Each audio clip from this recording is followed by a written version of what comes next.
Hey, what's going on, people? Welcome to another episode of the Drew Story News podcast. And today I'm going to talk about the Bill Cosby case because his appeal hearing is December 1st. So you're going to hear a lot of his case being brought back into the news. You're also going to see a lot of hit pieces coming out about Bill Cosby from liberal media because that's what they do.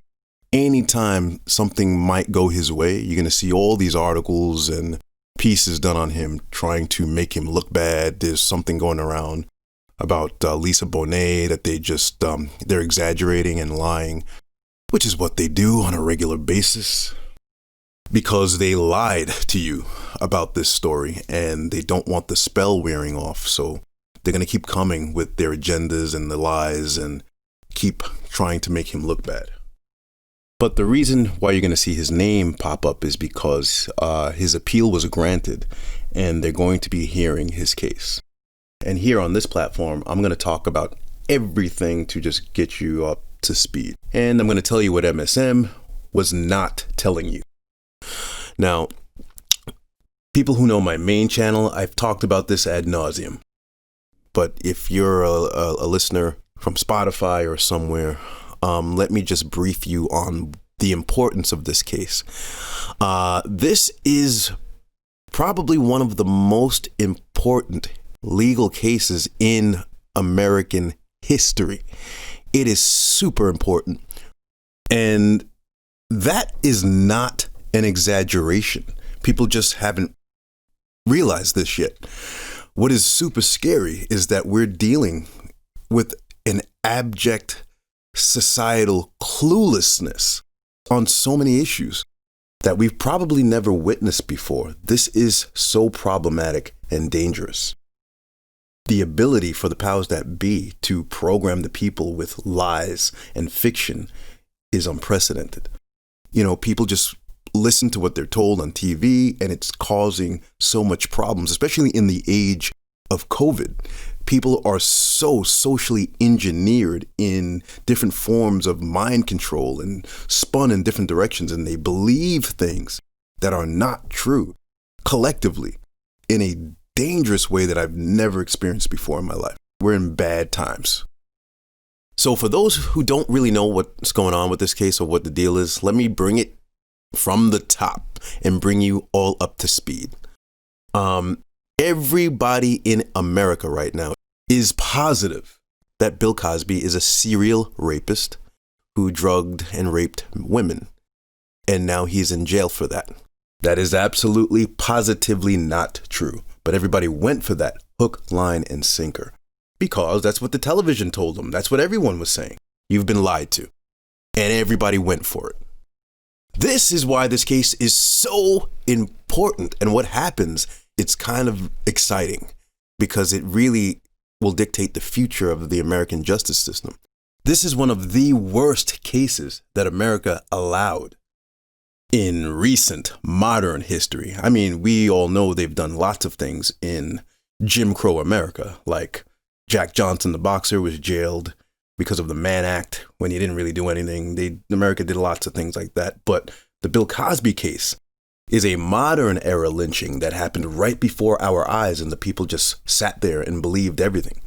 This really was a demonstration of the power that they wield to control the minds of the masses, and they doubled down on it.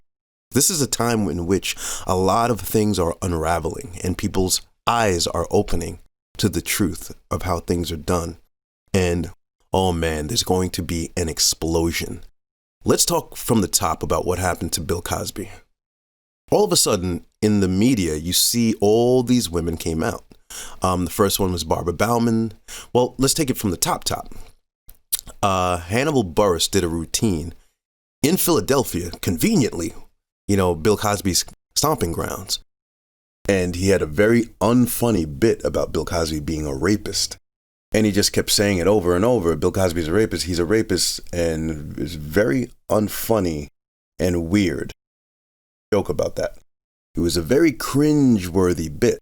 He's in Philadelphia just saying over and over again, Bill Cosby's a rapist. Kind of suspicious, right? This pretty much unknown comedian at the time all of a sudden goes viral with this skit. They threw it on the news, and then he's everywhere with this thing. And then people are talking about it. And they injected you with this narrative of his bit. Bill Cosby's a rapist.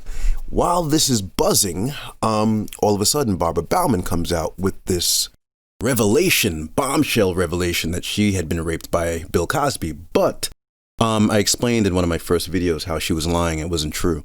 Anyone with just a little bit of common sense who listened to her story would understand that this is not a rape case.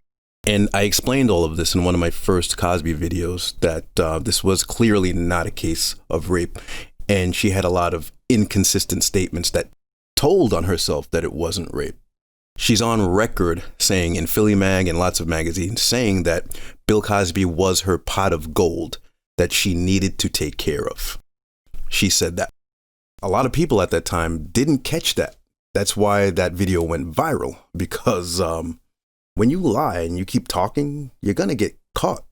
And when you're a liar, you try to explain different things, like why are you staying with him? Why were you still there for so long, allowing him to put you up and do things for you? And she said that. Oh, he was your pot of gold? Oh, so you were not raped. You knew the deal. You knew what was going on, and you were a participant to it. She said, I guess fishing for sympathy, that turned out to just expose her. Bill Cosby was my pot of gold, and I needed to take care of it.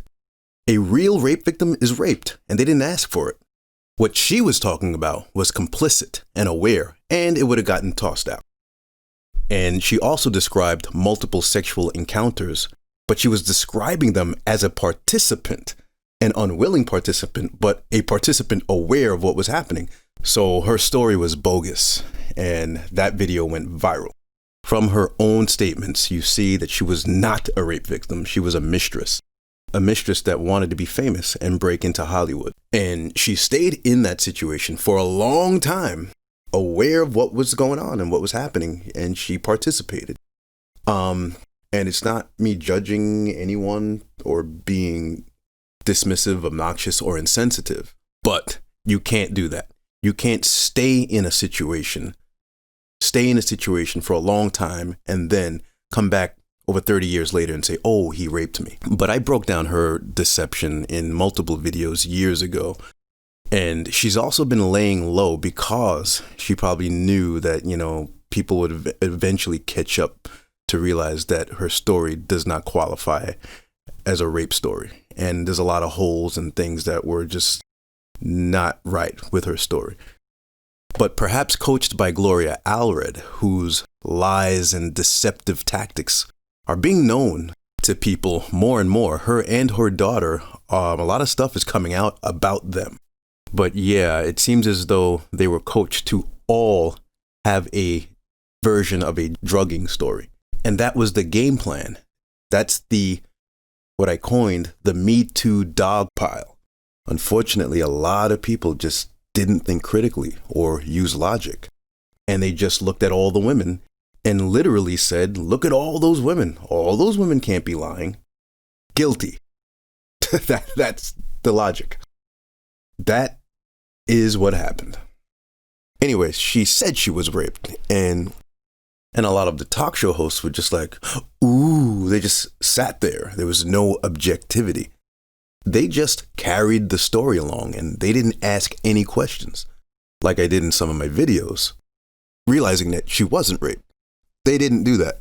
They just sat there and listened to her. Then while everybody was processing that, all of a sudden, right on top of that, bam, they hit us with Beverly Johnson. But what people didn't know was that she was suspect as well. And her manager at the time, Don Gibble, told publications that she is lying because he was very surprised at her new story that came out of nowhere, because she met with Bill Cosby and according to her manager and the people that she told at the time, she said everything was great. She said her meeting went very well and never told any weird stories. And people didn't know that Beverly Johnson also does have a history of mental illness and lying. She lied on Mr. Big, Chris Noth. She's a liar. And she lied when it was safe to lie because the wind was at her back. The Me Too explosion was going on. So, of course, she didn't get raped by Bill Cosby. She concocted a story that had her sipping a drink. She felt weird and ran out. Very, very weird story that changed every time she told it. Then another person came out. It was Janice Dickinson. They threw out in the media and saying that she was also drugged and raped by Bill Cosby. I don't really need to talk about that one. Yeah, she lied. She's a known pathological liar, and she admitted that she made up her Cosby story for her book. But they still put her on the news, and, it's just madness.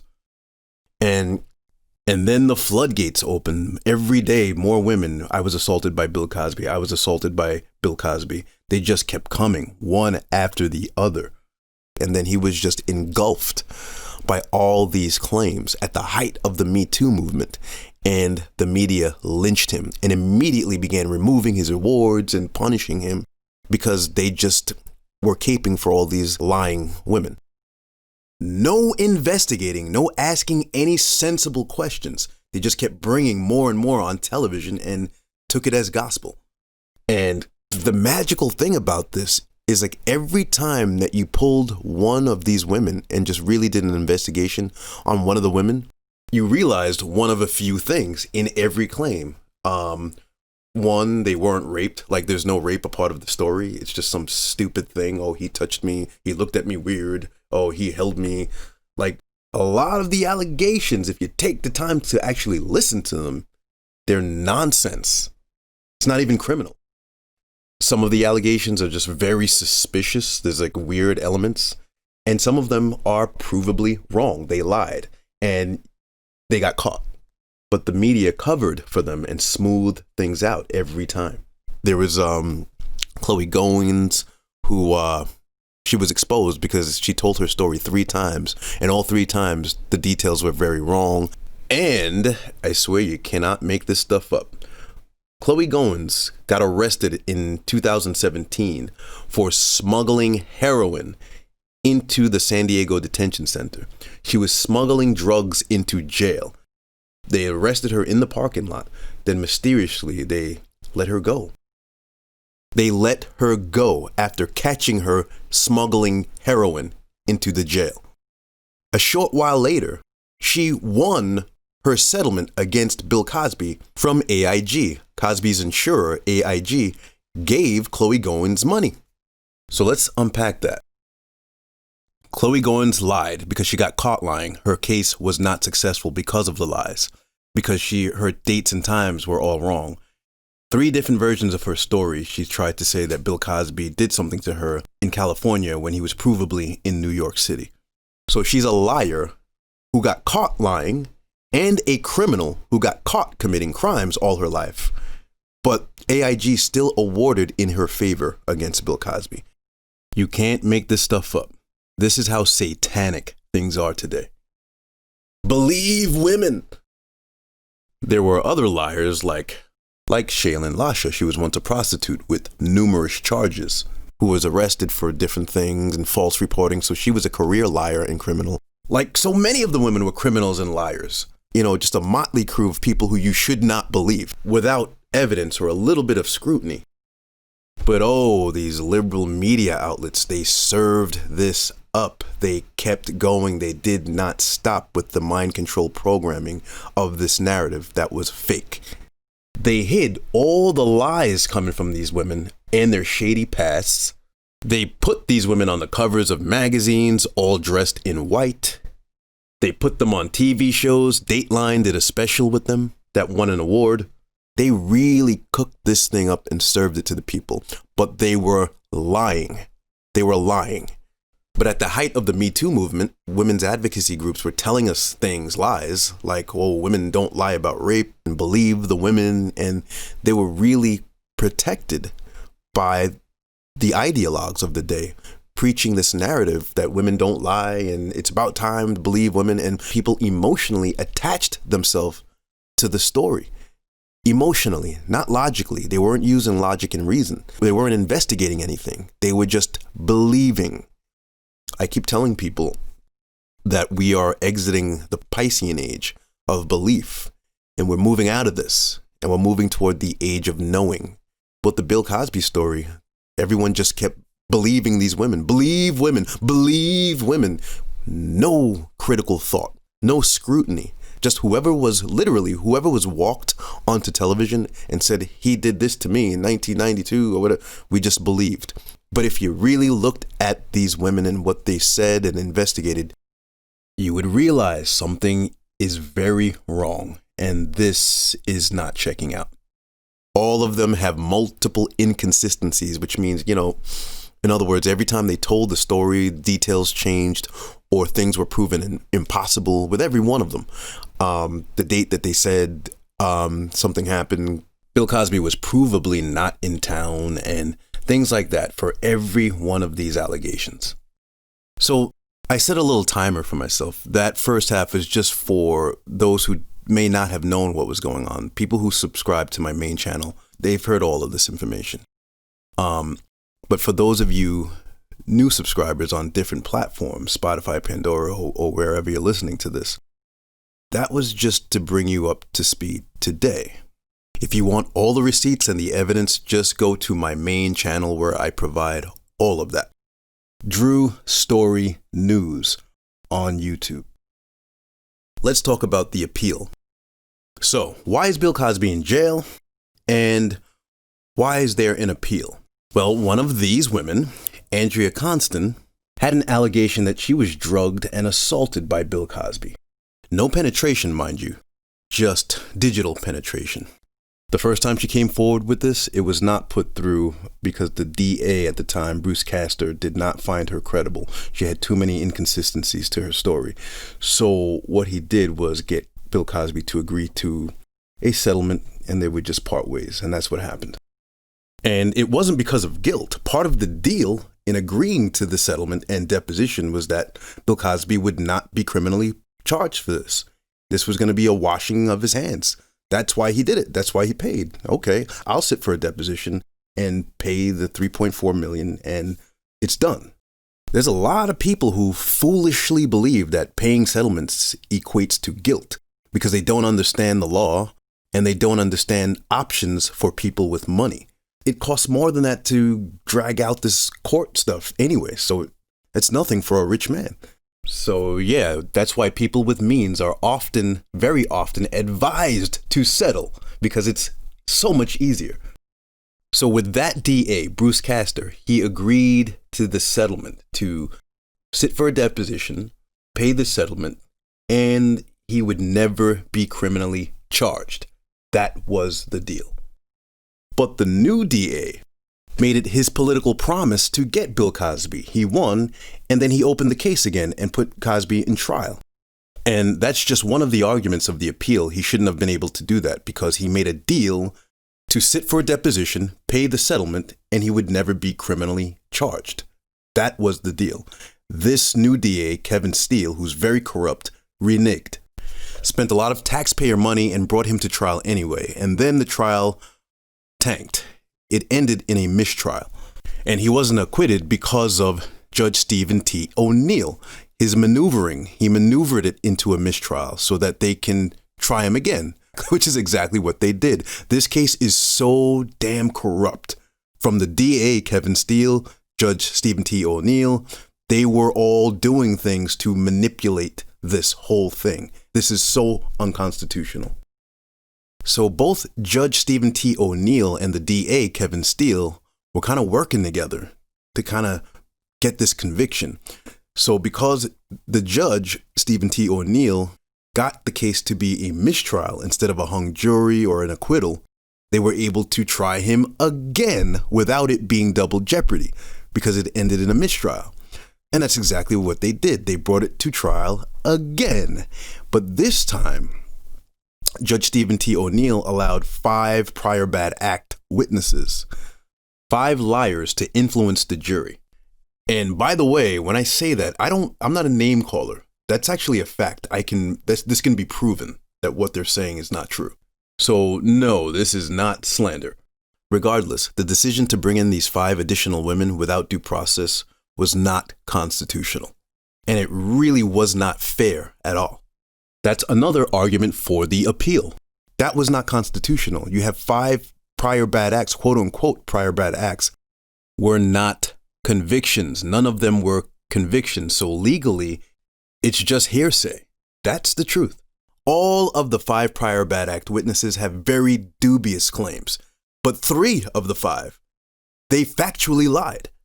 They factually lied. Janice Dickinson is a liar who lied, and she always lies. And she admitted that she made up her Cosby stories. So the fact that she's one of the prior bad acts should be in Cosby's favor, because this is a kangaroo court of nonsense. Another one of the prior bad act witnesses was Shaylin Lasha, the prostitute who was arrested for false reporting and doesn't have any evidence, and her story didn't check out. Another one of the prior bad act women was Janice Baker Kinney, who admitted Bill Cosby never gave her any drugs. Tom Mesereau masterfully got her to admit that Bill Cosby never gave her anything. She took Quaaludes herself.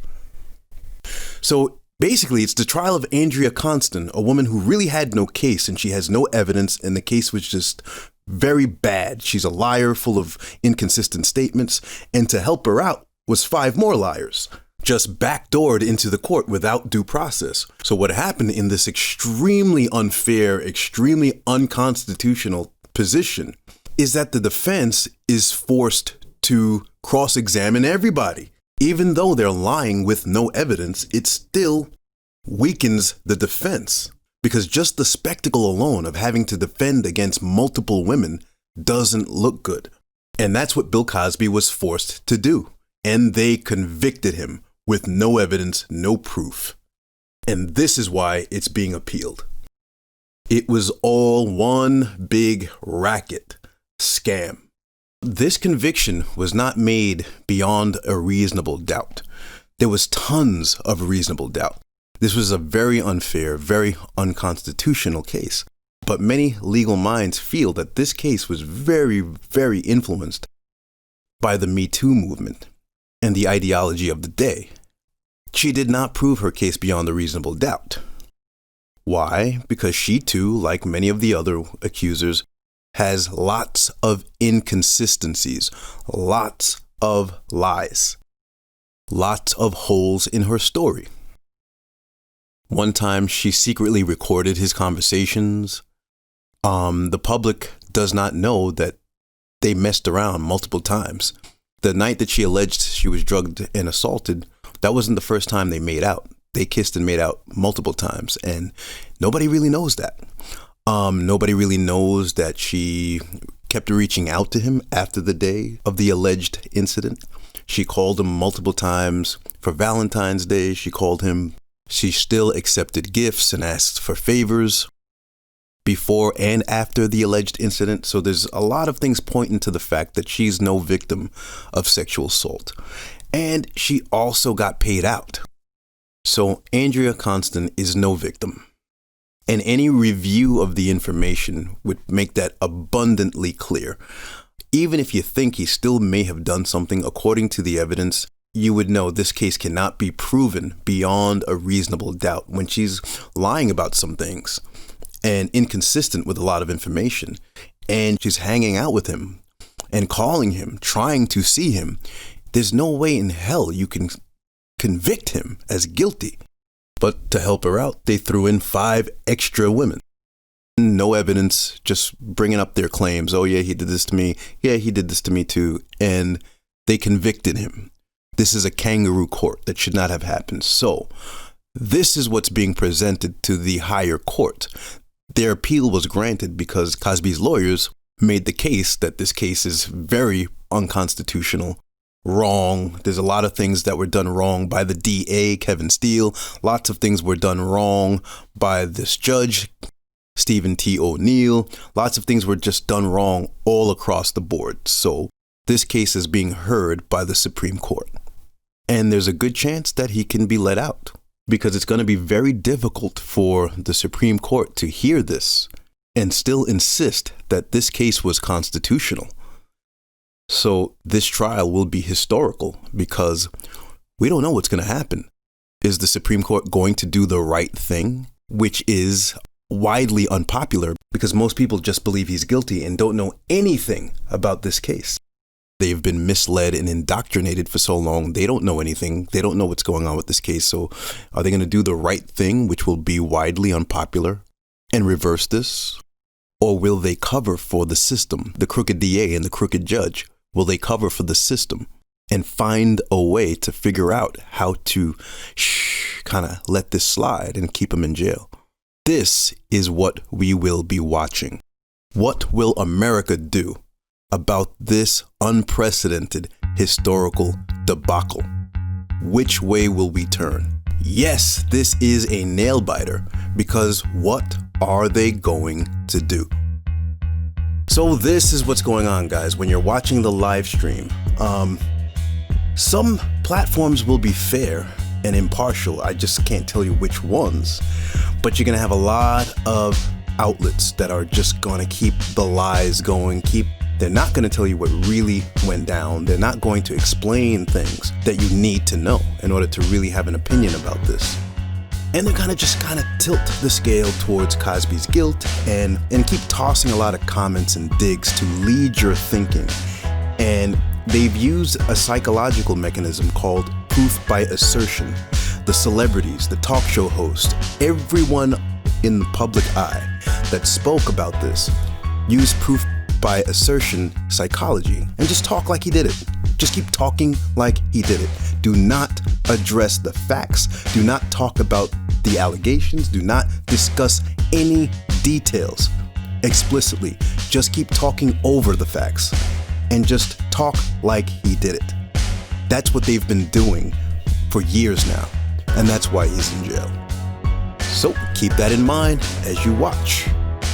That's the show for today, guys. I'm definitely going to do a follow-up after we find out what happens. For December 1st, tomorrow, you can catch me on Nicole's View, along with Nicole and Gavin Rishaw, and we'll be covering the appeal live stream. So you can look out for that. But that's the show for today, guys. See you in the next one. Be well.